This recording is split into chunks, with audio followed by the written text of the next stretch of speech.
नमस्ते, आप सभी का हार्दिक स्वागत। विद्यार्थियों, इससे पूर्व की कक्षा में हम लोग छंद की बात कर रहे थे। छंद शास्त्र का संपूर्ण परिचय मैंने आपको छंद से संबंधित भाग 1 में दिया था,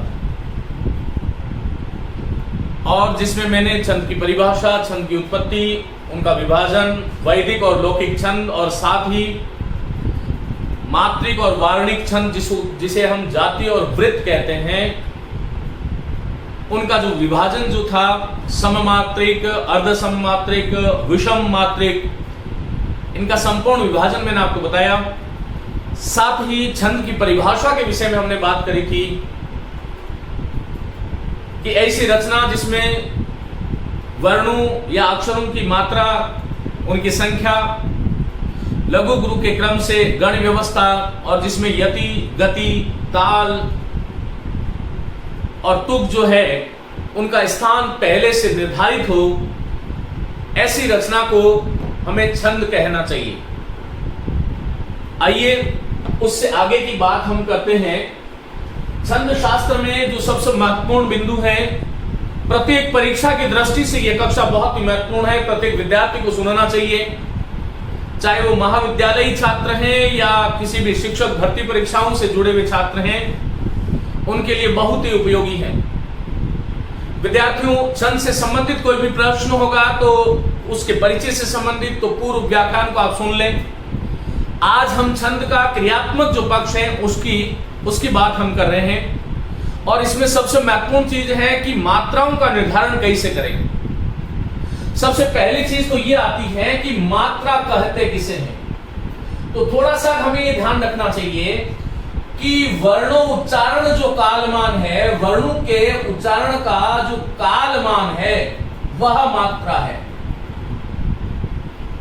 वर्णोच्चारण कालमान, वर्णों के उच्चारण का जो काल है, मेरा कहने का मतलब यह है कि किसी भी वर्ण का जब हम उच्चारण करते हैं तो उस वर्ण के उच्चारण में कितना समय लगता है, इसके आधार पर व्याकरण शास्त्र में वर्णों के 3 भेद हैं, ह्रस्व, दीर्घ और क्लुप्त। एक मात्रिक ह्रस्व होता है, द्विमात्रिक दीर्घ होता है और त्रिमात्रिक क्लुप्त होता है। यह विषय व्याकरण का है। छंद शास्त्र में ह्रस्व दीर्घ नहीं होता है। छंद शास्त्र में ये जो मात्राएं हैं वह एक तो होती है लघु और एक होती है गुरु। अब आपको एक ये ध्यान रखना है कि ये जो गुरु और ये जो गुरु है, ये दोनों शब्द जो हैं, हिंदी की दृष्टि से देखूं तो ये शब्द युग्म है और इनका अर्थ अलग अलग है। पहला वाला जो गुरु है इसका अर्थ है शिक्षक, आचार्य या उपाध्याय, और दूसरा वाला जो गुरु शिखर माने बड़ा है, भारी है। तो छंद शास्त्र में मात्राएं 2 प्रकार से होती हैं, लघु मात्रा और गुरु मात्रा। लघु मात्रा के लिए इस प्रकार एक खड़ी पई या आई का चिन्ह आप मान सकते हो, इसके लिए वक्र रेखा गुरु के लिए, या फिर एस आप मान सकते हो। छंद शास्त्र में ह्रस्व दीर्घ क्लुप्त का प्रयोजन नहीं होता, यह ध्यान रखिएगा। व्याकरण शास्त्र का विषय है कि मात्राएं ह्रस्व दीर्घ और क्लुप्त होती है, जबकि छंद शास्त्र की जो मात्राएं हैं वह लघु और गुरु में मापी जाती है। मात्राओं का परिमाण है यहां पर, मात्राओं का परिमापन है यहां पर। अब हमें यह समझना चाहिए कि लघु मात्रा कौन से वर्ण की होती है और गुरु मात्रा कौन से वर्ण की होती है। आपको यह ध्यान रखना है कि मात्रा सदैव स्वरों की होती है। इसका मतलब यह हुआ कि छंद शास्त्र में हम उसी को वर्ण मानेंगे जिस वर्ण में स्वर मिला हुआ हो।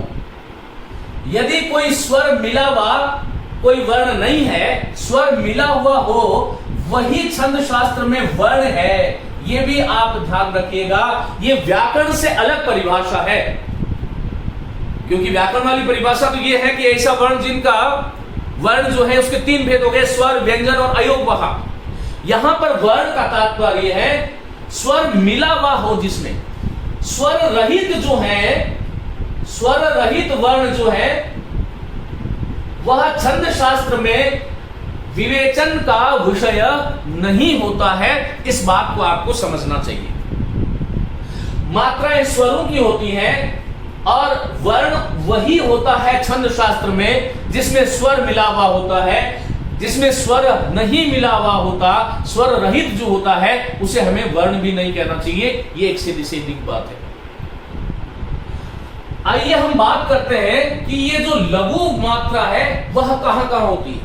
विद्यार्थियों, लघु मात्रा का नियम क्या है? लघु मात्रा का सीधा सीधा नियम यह है कि 5 वर्ण है अ, ई, उ, री और ली। ये 5 वर्ण यदि स्वतंत्र रूप से आ जाए, यदि स्वतंत्र रूप में हो, स्वतंत्र रूप में हो अथवा किसी व्यंजन में मिले हुए हो, किसी व्यंजन में मिले हुए हो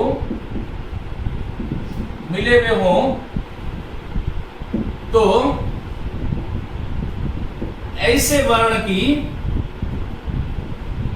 मात्रा लघु मानी जाती है, अर्थात आई मानी जाती है। अब कैसे देखें? जैसे मैंने आपसे कहा अ, ई, उ, री और ली, ये जो वर्ण है उनकी मात्रा क्या है? तो इसकी देखो 1 1 1 1 1। और यदि ये वर्ण जैसे क है, ह है, च है, ट है, प है, क च ट त प, ज ब ग ड ध, इन सब में क में अ है, इसलिए क की मात्रा 1 है। क में जब ई जोड़ते हैं तब भी इसकी मात्रा 1 होती है।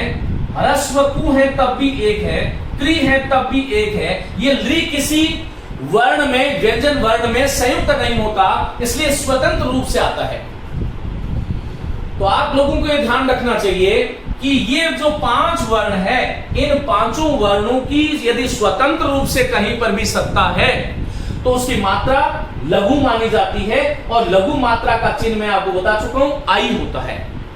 और ये यदि किसी व्यंजन में इनकी वर्तनी जिसको हम कहते हैं वह यदि मिला हुआ है, क जिस व्यंजन में मिला हुआ है, ई जिस व्यंजन में मिला हुआ है, उ जिसमें मिला हुआ है, या री जिसमें मिला हुआ है। एक और महत्वपूर्ण बात, बहुत सारे विद्यार्थियों को मैं देखता हूं कि री को, क्री को संयुक्त वर्ण मान लेते हैं। यह महत्वपूर्ण भूल है, इसका सुधार करना चाहिए। अब देखिए, लघु मात्रा यहीं पर होती है। अब दूसरा सामान्य नियम क्या है? दीर्घ या गुरु मात्रा कहां पर मानी जाती है? गुरु मात्रा कहां पर? तो ये ध्यान रखिएगा। देखो आ, ई, उ, संस्कृत में क्योंकि दीर्घ री का भी प्रचलन है इसलिए ये गिनना होगा। ए, आई, ओ और औ, ये जो 8 वर्ण है, और हिंदी में री नहीं है तो 7 वर्ण है। मात्राओं के नियम चाहे हिंदी हो चाहे संस्कृत हो, सबके समान रूप से लागू होते हैं, ये आपको ध्यान रखना है। ये स्वतंत्र रूप से ये स्वर वर्ण यदि आपके किसी भी श्लोक में आ रहे हैं तो इनकी मात्रा S S S S S अर्थात दीर्घ होती है, गुरु होती है। और यदि ये वर्ण किसी में व्यंजन में मिले हो, जैसे का है, की है, उ है, क्री, देखो ध्यान देने की बात यह है, ये क्री ह्रस्व है, ये क्री दीर्घ है। जिस प्रकार से आप पितृन शब्द जो दीर्घ संधि का उदाहरण है, रीट इत्यादि परीक्षाओं में हमेशा पूछा जाता है, पितृन है, मातृन है, स्वश्रीकार है, भौत्रीकार है, धात्रीकार है, ये जितने भी री हैं उसकी मात्रा हमेशा सदैव दीर्घ होती है, गुरु होती है। ये व्यंजन जैसे क्री है, इसी प्रकार से के, इसमें मात्रा वर्तनी भले ही आपको 1 दिखाई दे रही है, लेकिन ध्यान रखिएगा यदि मैं आपको कहूं कि केवल शब्द है, केवलम शब्द है, अब इसकी मात्रा के की कितनी होगी? तो दीर्घ होगी, एस होगी, ये ध्यान रखिएगा। ये बहुत ही महत्वपूर्ण विषय है। यदि आपने छंद शास्त्र में मात्राओं की गणना सीख ली, लघु गुरु का क्रम सीख लिया और गण व्यवस्था सीख ली, तो आप छंद शास्त्र, ये पूरा गणित है, कोई भी विद्यार्थी इस प्रश्न को गलत कर ही नहीं सकता। बहुत सारे विद्यार्थी कहते हैं गुरुजी छंद समझ नहीं आते, और मुझे लगता है कि छंद से सरल और छंद से सीधा विषय जो है पूरे भाषा साहित्य में नहीं है। आपने एक बार यदि ढंग से इसको हृदयंगम कर लिया तो जीवन में कभी आप भूल ही नहीं सकते। परीक्षा में क्या होगा, एक लाइन दी जाएगी, उसमें या तो आपको मात्राएं लगाने के लिए कहा जाएगा और या कहा जाएगा टोटल कुल कितने वर्ण है, या फिर एक पंक्ति होगी और उस पंक्ति को आधार बना करके आपको ये बताना होगा कि इस पंक्ति में छंद कौन सा है। तो छंद का कैसे हम पहचानेंगे, उसके लिए हमें छंद का लक्षण आना चाहिए, उसके बारे में हम आगे बात करेंगे। आज का जो हमारा अभी का विषय है वह यह है कि हम मात्राओं की गणना कैसे करें, यह बहुत महत्वपूर्ण है। अब के है, कई है, को है और कौ है, ये तो सीधी सीधी बात हुई विद्यार्थियों कि लघु का नियम क्या है और गुरु का नियम क्या है। का की S S S S S S S, इसका मतलब आपको इस प्रकार से मात्राओं का यदि निर्धारण, जैसे मैंने आपको कोमल शब्द लिखा और मैंने आपसे पूछा कि कैसे करोगे, तो को, फिर म अ है तो आई, फिर ल म अ है तो आई, तो एस आई आई। कोमल जो वर्ण है, शब्द है, इसमें देखो 6 वर्ण है, लेकिन स्वर कितने इसमें, त, क में ओ है, म में अ है, ल में अ है, 3, इसलिए मात्राएं कितनी होगी, 3 वर्णों की होगी। और मात्राओं की संख्या कितनी है, तो 4 है, ये ध्यान रखिएगा, क्योंकि 2, 3 और 1 4। प्रत्येक शब्द का किस प्रकार से हमें विश्लेषण करना चाहिए, यह सौभाग्य हमारा कि हमें मनुष्य जन्म मिला और मनुष्य जन्म के बाद में हम शिक्षा की प्राप्ति कर रहे हैं और उसमें भी हम संस्कृत पढ़ रहे हैं। इससे महत् सौभाग्य इस धरती पर किसी का नहीं हो सकता। जो मेरे विद्यार्थी वर्ग हैं वो पूरी सकारात्मक सोच के साथ आगे बढ़े जीवन में। यदि आपने सकारात्मक सोच के साथ में अध्ययन को जारी रखा और इस अध्ययन के साथ में ममता यदि आपकी रही, उसके साथ ममत्व रहा, प्रयोजन तो रखिए, लेकिन प्रयोजन के साथ में यदि ममत्व रहेगा तो आपको जिंदगी में कोई नहीं हरा सकता, कभी जीवन में असफल हो ही नहीं सकता ऐसा विद्यार्थी जिसने अपने हृदय से इस शिक्षा को देखा है। तो ये ध्यान रखिएगा और आगे चलिएगा। ये विद्यार्थियों यहां पर एक बहुत ही महत्वपूर्ण बात है। महत्वपूर्ण बात क्या है कि लघु कहां पर गुरु हो जाता है, और इसके लिए एक श्लोक है। माने अर्थात लघु वर्ण की भी गुरु मात्रा कब मानी जाती है, यह बहुत ही महत्वपूर्ण बिंदु है। लघु वर्ण की भी गुरु मात्रा कब मानी जाए। मेरा कहने का मतलब यह है कि वस्तुतः कोई जो है उसकी मात्रा आई अर्थात 1 है, लेकिन इस 1 को एस अर्थात 2 कब माना जाए, क्या इसका कोई नियम है क्या। तो इसके लिए देखिएगा, पहली चीज है ये श्लोक आपको ध्यान होना चाहिए। जिन बच्चों को श्लोक याद नहीं है वो ऐसे कर सकते हैं कि अनुस्वार युक्त पद, अनुस्वार युक्त पद, अनुस्वार युक्त वर्ण लघु होते हुए भी गुरु माना जाता है। लघु होते हुए भी गुरु माना जाता है। फिर है दीर्घ, दीर्घश, ये दीर्घ वाले आ ई उ री इत्यादि। फिर है विसर्ग युक्त वर्ण, चाहे लघु है लेकिन उसके आगे विसर्ग है तो वो लघु नहीं होते हुए हमें दीर्घ मानना चाहिए। गुरु भवेत यानी गुरु वर्ण होना चाहिए। वर्ण संयोग पूर्व, संयुक्त वर्ण के पहले वाला जो वर्ण है वह भले लघु हो लेकिन उसकी मात्रा हमें लघु नहीं मान करके गुरु माननी चाहिए। और पादांत गोपीवा, किसी भी छंद के पद के अंत में यदि लघु है और आपको गुरु चाहिए तो आपको छूट दी हुई आचार्य पिंगल ने कि आप गुरु को लघु बना सकते हो, लघु को गुरु बना सकते हो। मेरा विषय आपको समझ में आ गया होगा। हमने यहां पर यह जाना कि लघु मात्रा किसकी होती है, फिर जाना दीर्घ मानी गुरु मात्रा किसकी होती है। अब हमारा तीसरा बिंदु स्टार्ट हुआ है कि लघु वर्ण की भी गुरु मात्रा कब मानी जाए। वो कौन कौन से स्थल है, वो कौन कौन से प्रसंग है जब वस्तुतः वह जो वर्ण है वो लघु है लेकिन उसकी मात्रा जो है वो गुरु मानी जाए, उसको हम जाने। उससे पहले ये श्लोक आप लोगों को मेरे साथ बोलना है। देखिए, सानुस्वारश्च दीर्घश्च, सानुस्वारश्च दीर्घश्च, विसर्गो च गुरुर्भवेत्, विसर्गो च गुरुर्भवेत्। यदि आप 5 बार इस लय से, इस रिदम से किसी भी छंद को, किसी भी श्लोक को पढ़ लें तो आप जीवन पर्यंत वह आपका हो जाएगा। छंद के माध्यम से पढ़ा गया श्लोक कभी भी विस्मृति को प्राप्त नहीं होता। और विद्यार्थियों, यही कारण है कि इस बुद्धि में कम से कम 1,00,000 श्लोक जिंदा है। आज मैं संस्कृत के विद्यार्थियों को यदि 5 श्लोक को कहूं तो वो नहीं कह सकते, नहीं जो है बोल सकते। हजारों श्लोक आप याद कर सकते हो यदि छंद की लय आपको पता हो।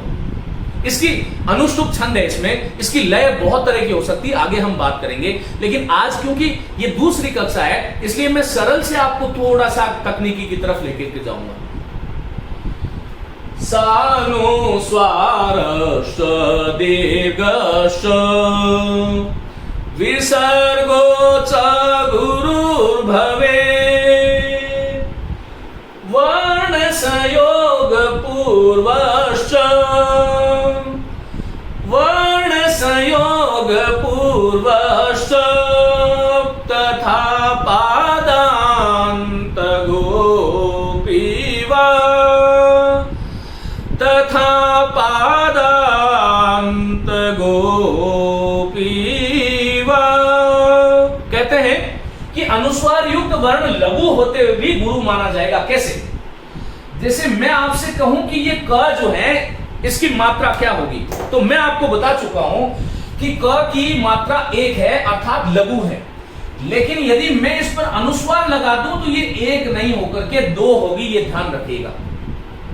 तो कोई भी ऐसा शब्द आपको दिखाई दे दे जिस पर अनुस्वार है, तो भले ही उसकी वर्तनीय में अ इ उ रि री हो, उस वर्ण में अ इ उ रि री की वर्तनी हो, लेकिन वो लघु मात्रा नहीं मानी जाएगी, वो दीर्घ मानी जाएगी। क्योंकि इस श्लोक के माध्यम से हमें यह बता दिया गया कि सानुस्वारश्च, स अनुस्वारश्च, अनुस्वार युक्त पद की लघु मात्रा भी गुरु मानी जाएगी, तो कम है। इसी प्रकार मैंने कहा, मैंने एक शब्द दिया चंचल, तो ये क्या हुआ बोलो?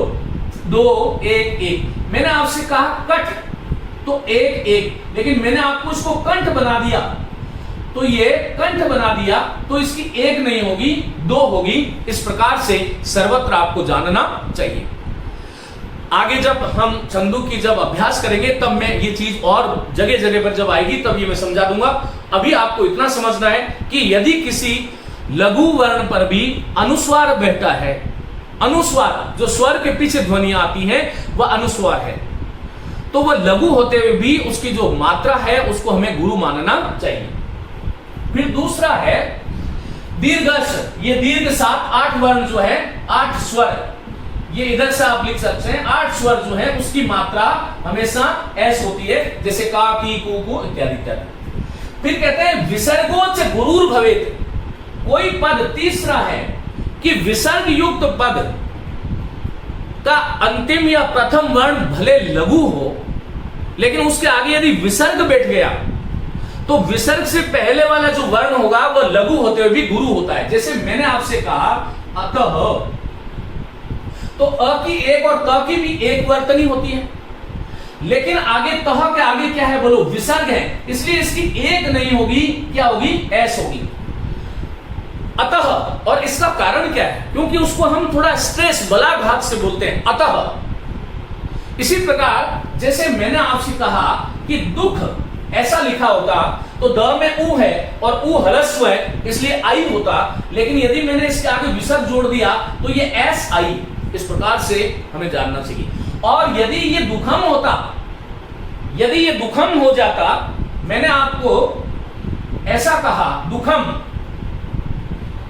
तो यहां पर अनुस्वार आ गया, तो ये भी दीर्घ है, एस भी, और ये भी दीर्घ होगा, ये आपको ध्यान रखना है। इसी प्रकार मैंने कहा प्रातः, तो प्रातः में प्र में तो आ है इसलिए दीर्घ होगा, गुरु होगा, लेकिन तह ह्रस्व था लेकिन आगे विसर्ग है, इसलिए इसकी भी मात्राएं जो है 2 होगी। इस प्रकार से आपको ध्यान रखना चाहिए। प्रातः, अतः, प्रायः। संस्कृत में कदम कदम पर विसर्ग है और विसर्ग के वैशिष्ट्य के कारण ही संस्कृत है। यदि संस्कृत में विसर्ग का यदि हम ध्यान नहीं रखें तो अर्थ का अनर्थ हो जाता है। इसलिए संस्कृत के विद्यार्थियों के लिए अतीव आवश्यक है कि यदि विसर्ग आ रहा है तो विसर्ग से पहले वाला वर्ण या विसर्ग युक्त वर्ण हम ऐसा कह सकते हैं, तो वह भले लघु हो लेकिन लघु होते हुए भी जो उसकी मात्रा होगी वह गुरु होगी। यह आपको ध्यान रखना है। प्राय में तो एस था लेकिन यह में अ मिला हुआ है, इसलिए आई होना चाहिए था, लेकिन आगे क्या है विसर्ग, इसलिए इसकी भी एस होगी। इस प्रकार से आपको ध्यान रखना चाहिए। अनुस्वार युग, 8 स्वर और विसर्ग युग। चौथा क्या है, वर्ण संयोग पूर्व। इसका साम्राज्य भी बहुत बड़ा है। इसका मतलब यह है कि संयुक्त वर्ण से पूर्व वाला वर्ण, संयुक्त वर्ण से पूर्व वाला वर्ण लघु होते हुए भी गुरु माना जाएगा। यह ध्यान रखना है, लघु होते हुए भी उसको हमें गुरु मानना है। अब सवाल यह उठता है कि संयुक्त वर्ण कहते किसे हैं। इस बात को बहुत ध्यान से समझने की आवश्यकता है विद्यार्थियों। हमारे यहां पर 4 संयुक्त वर्ण है। एक तो हम जानते हैं क्ष है, एक त्र है, एक ज्य है और एक श्र है। पहले इनकी बात करते हैं। जैसे मैंने आपसे कहा कि कक्ष है, इसी प्रकार मैंने कहा मित्र शब्द है, इसी प्रकार मैंने अज्य बोला, इसी प्रकार मैंने मिश्र शब्द बोला और मैंने आपसे कहा कि इनकी मात्राएं बताइए। तो देखो कक्ष की मात्रा क में अ है, इसलिए आई होना चाहिए था। बोलो हां कि ना। लेकिन ये सूत्र ये कह रहा है, ये श्लोक ये कह रहा है कि वर्ण संयोग पूर्वश्च, संयुक्त वर्ण के पहले वाला जो वर्ण होगा वह लघु होते हुए भी उसे हमें गुरु मानना चाहिए, ऐसा प्रविधान है। तो यहां पर क्या हुआ, देखो क है तो क में आई कर दोगे तो ये गलत हो जाएगा। तो क में क्या करना चाहिए बोलो, एस होगा और क्ष की एक होगी। ध्यान रखने योग्य जो बात यह है कि संयुक्त वर्ण के पहले वाला जो वर्ण है वह गुरु होता है। संयुक्त वर्ण यदि लघु है तो लघु माना जाएगा और गुरु है तो गुरु माना जाएगा। यहां पर क्ष है इसलिए इसमें आई आएगी और यदि कक्षा होता तो एस हो जाता है। मित्र में म में ई मिला हुआ है तो आई होना चाहिए था, लेकिन आई नहीं होकर के एस होगा क्योंकि आगे त्र आ रहा है। त्र की जो है वो जो है क्या होगी बोलो, आई होगी। अ की मात्रा, अ की जो वर्तनी है वो आई है, लेकिन आगे संयुक्त वर्ण है इसलिए अ को हम एस मानेंगे और ज को एक मानेंगे। ये भी ध्यान रखिएगा। और यदि मैंने ऐसे कर दिया होगा अज्य तो फिर क्या होगा, इसकी भी हमें एस माननी पड़ेगी। इस प्रकार से आपको समझना पड़ेगा। यदि मात्राओं की गणना आपने सही सही करनी सीख ली तो छंद में आपको पूरे में से पूरे नंबर मिलेंगे, ये पक्की बात है। यदि कोई विद्यार्थी द्वितीय श्रेणी या प्रथम श्रेणी का है और संस्कृत या हिंदी से है और यदि वो इस कक्षा को सुन रहा है तो उसकी भल्ले बल्ले है। 10 से 10 प्रश्न छंद शास्त्र से आते हैं। पुरानी परीक्षाओं को उठा के देखो, रीट इत्यादि परीक्षाओं में 1 से 2 प्रश्न छंद शास्त्र से आते हैं। सेकंड ग्रेड में 10 प्रश्न रीट से आते हैं।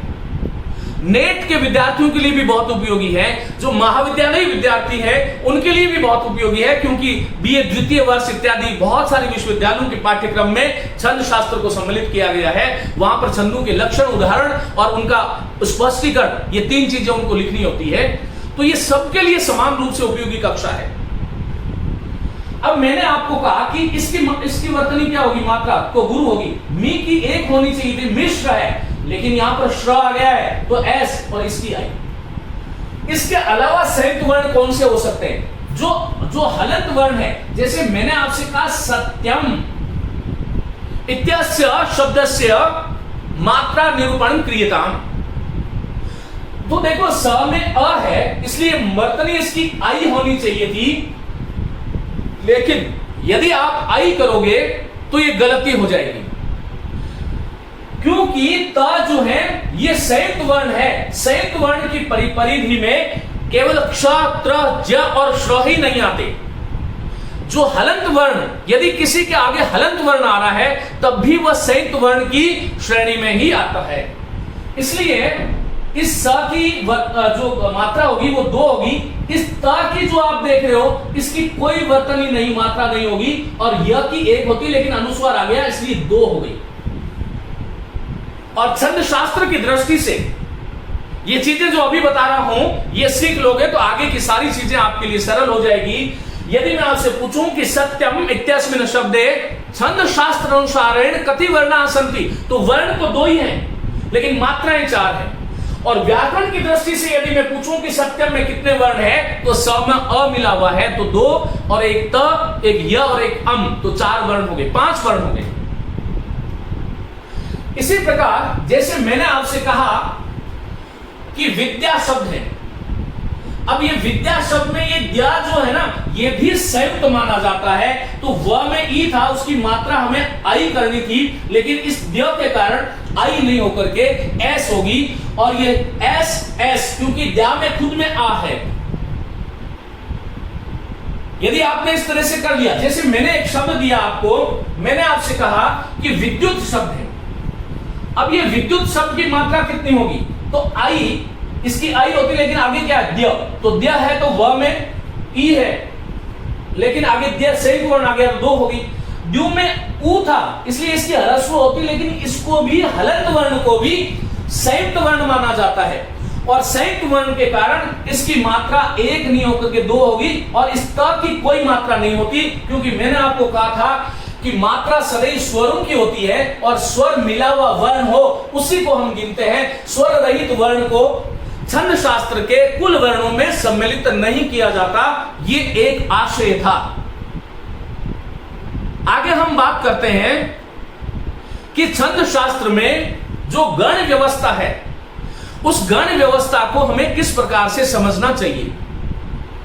गण हम कहते किसे हैं, और छंद का जो सूत्र है वह कौन सा है, इसके बारे में हम बात करते हैं।